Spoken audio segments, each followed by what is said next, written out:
Alright, it's time for a Yorick game. People have been asking me to make one for a while, and here he goes. It's a fan game. Which one? Yay for Yorick. Finally gets a little game after I guess he was playing in the worlds. So here's one thing. I just gotta. First I should always just tell my masteries, right? Everyone's. Attack damage red, armor yellow, magic resistance blues. Attack damage quints. Masteries, I believe, were 921-0. I think so. Either way, Yorick, as a jungler, he is very mediocre. Like he has to he does have some sustain with his goals. Eventually, his mono sustain is it's incredibly atrocious. It's just so piss poor, even with blue buff. By the way, they invaded me. They tried to invade me at level 1 at red. Should I kill somebody? And then so I just went off and took their red. Then I'm going to go gank top, and it's going to be an easy, successful kill anyways. But I should talk about Jungle Yorick. And yes, it is a normal game. It's a fan game, what you expect. Okay. So, the thing about Jungle Yorick is he's a support jungler sort of thing. He's a bruiser that's heavily into the supported feature, into supporting. He works as a bruiser, sure, but not exactly any good as a bruiser. I mean, he doesn't do what bruisers should do. His damage is kind of on the average side. I mean, the below average side. He has severe sustain issues, and he requires a lot more gold than your average character. But the thing that actually makes him pretty useful, not actually pretty useful, is what ends up making sure he's in some form useful is his supportish qualities. And his supportish quality is just purely his ultimate. This is what makes him a, let's just say, risky pick or a very, very situational pick. You can't just pick Jungle Yorick. If you first pick Jungle Yorick, then you're probably an idiot, unless your teammates can pick into it and appropriately pick into it. If you were last pick and your team kind of showed, oh my god, this would be oh, by the way, this is just a terrible engage from Nanami, who was impatient for me to have initiated first, and yeah, I snuck in there. But anyways, Jungle Yorick works if your teammates pick champions that can hyper carry, and having another ghost and another life would make it very easy for them to annihilate people. Make it very easy for your team to annihilate the enemy team. Think of it this way. If your team had a Vayne, had a Cassiopeia, Brand, and or a Jax, then Jungle Yorick would be an amazing pick for it. But if your team had shitty characters that don't necessarily have steroids or ways to carry things, like if you had a top lane Malphite, you had a mid lane Swain, so I'm not calling either champion bad, I'm just saying they're not really the best candidates for a Yorick ultimate. And then you had a bottom lane like Caitlyn, your team isn't really set out to take full advantage of Yorick's ultimate. So therefore, Jungle Yorick's abilities, picking Jungle Yorick isn't as good as it should be. In this case, my team actually had two strong choices for Jungle Yorick, or Yorick in general. Jinx is really stupidly overpowered carry right now, and Jax is fucking Jax. And like Jax gets farmed and whatever, I throw a ghost on top of him, he'll become fucking. I'll have two fucking Jaxes beating down people's necks. So that's how Jungle Yorick becomes a good choice. He's very dependent on his team. That's why if you were to look at my tier list and you were to look at the chart that has Yorick in it, which is the support chart, it would say his artificial gold value is variable. His artificial gold can, the gold that he gives his team could be so insignificant because of the shitty choices he has there in the game, or it could be ridiculously, more like a ridiculous gold amount because you have fucking amazing champions to be ulting, or hell, and it also even changes. Even if you have shitty ones or you have good ones, it doesn't matter if they're doing poorly. I mean, like if you have a Vayne on your team and it hasn't farmed at all, then Jungle Yorick's goal effectiveness, or Yorick in general, its effectiveness goes down to shitter. And if you had even a crappy choice like Caitlyn or Malphite, who is ridiculously super fed, then of course his effectiveness rises even further.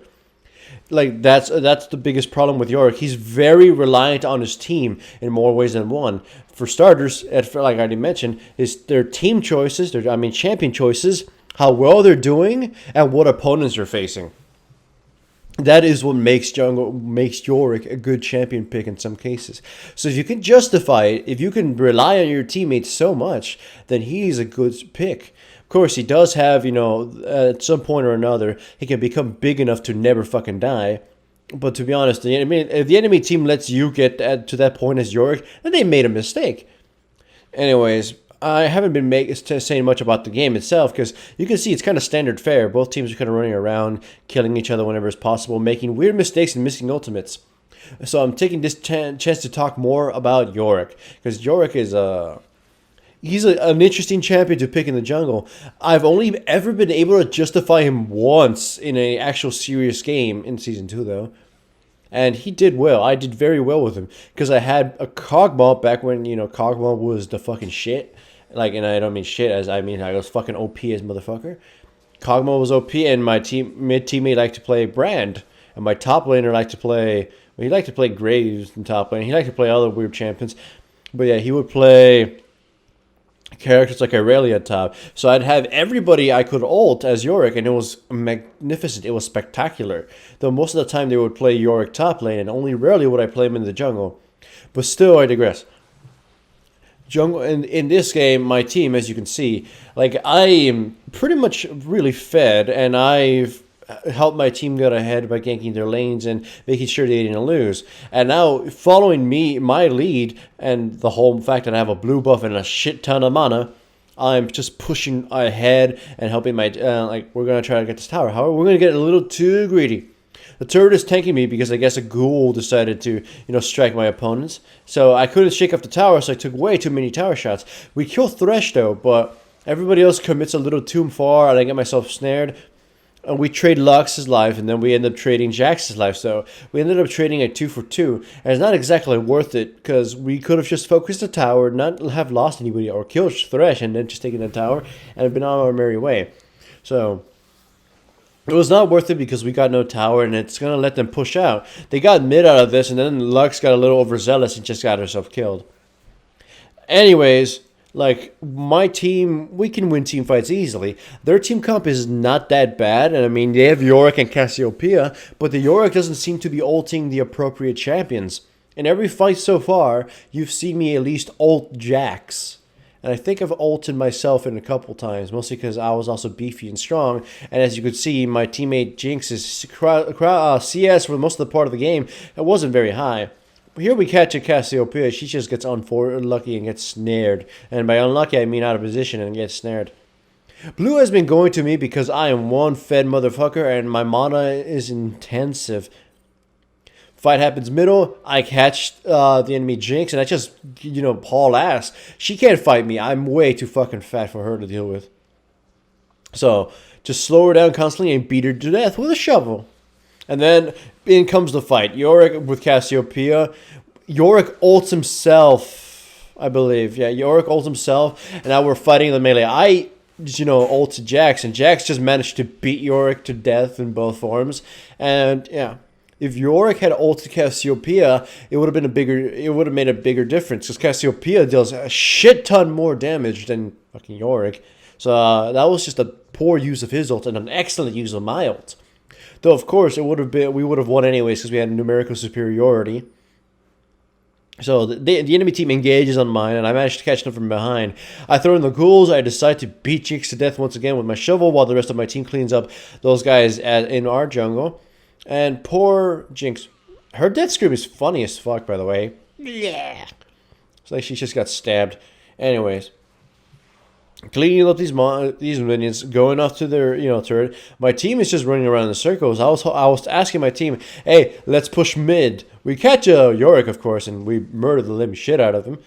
And then, the rest of my team is pushing down bottom, even though I asked, if we push mid, it would be better. We could get an inhibitor right now. And bottom lane is way too behind. Sorry for that, yawn. Anyways, they re-engages and we have to back off because we don't exactly have anything. We go push down bottom. It has almost no health, but the enemy team takes the most obvious terrible path and gets destroyed. I mean, Fiddlesticks has absolutely no damage, unfortunately, so he's just gonna die even quicker. I go right on top of Thresh and we pin him down and he gets killed too. So we took 3 of their lives. We took bottom tower. bottom tier 2 tower.